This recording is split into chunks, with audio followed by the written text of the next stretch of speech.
La història de les conquestes de drets de les dones està plena de grans fites i personatges. Dies com avui ens donen la força i l'altaveu que necessitem per a continuar avançant, sense oblidar-nos d'aquelles dones que van lluitar pel feminisme i canviaren la història.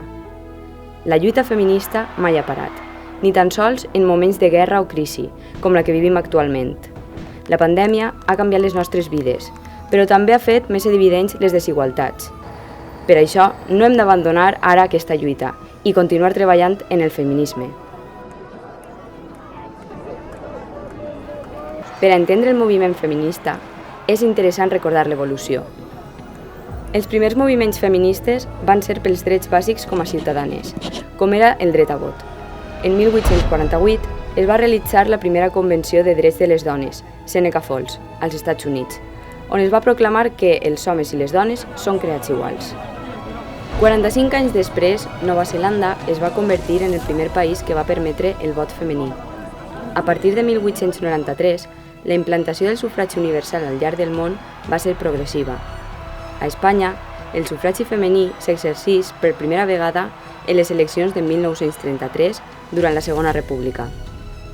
En l'àmbit del coneixement, cal ressaltar a grans icones feministes, com Marie Curie, que va ser la primera dona a guanyar un Premi Nobel en 1903, gràcies al seu treball en l'àmbit de la física i la química, i a Elena Maseras, que va ser la primera dona espanyola a assistir a la universitat.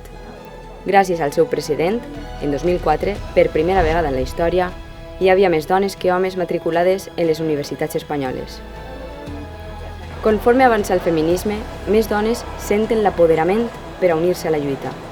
Així va ser com en 1945 les dones comencen a sindicar-se per aconseguir millores laborals. Amb el famós lema "We can do it", van demostrar que les dones eren tan vàlides com els homes per a treballar en llocs que fins al moment només havien ocupat ells.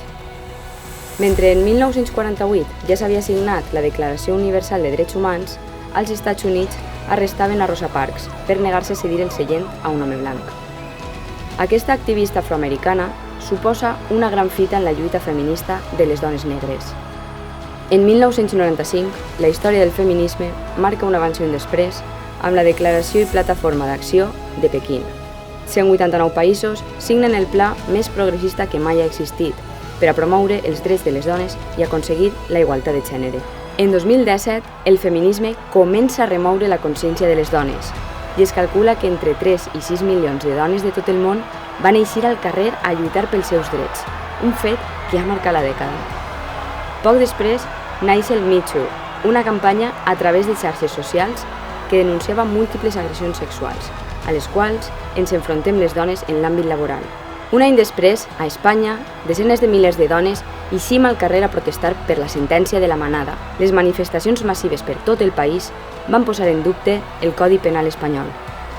Van ser tantes veus al voltant del món demanant justícia que no se'ns va poder silenciar. Moltes dones han perdut la vida per culpa del sistema que ens oprimís, però gràcies al feminisme, avui hi ha dones en política, hi ha dones en la ciència, en l'esport, en llocs directius. Hem d'estar en totes les esferes de la societat, perquè som la meitat de la població, i estem preparades per a continuar treballant per i des del feminisme. Amb la ment posada en totes les dones que van lluitar perquè avui estem on estem, continuem treballant cada dia. Comencem per ací, al nostre poble. Massa masclisme, Massamagrell pel feminisme. Ajuntament de Massamagrell.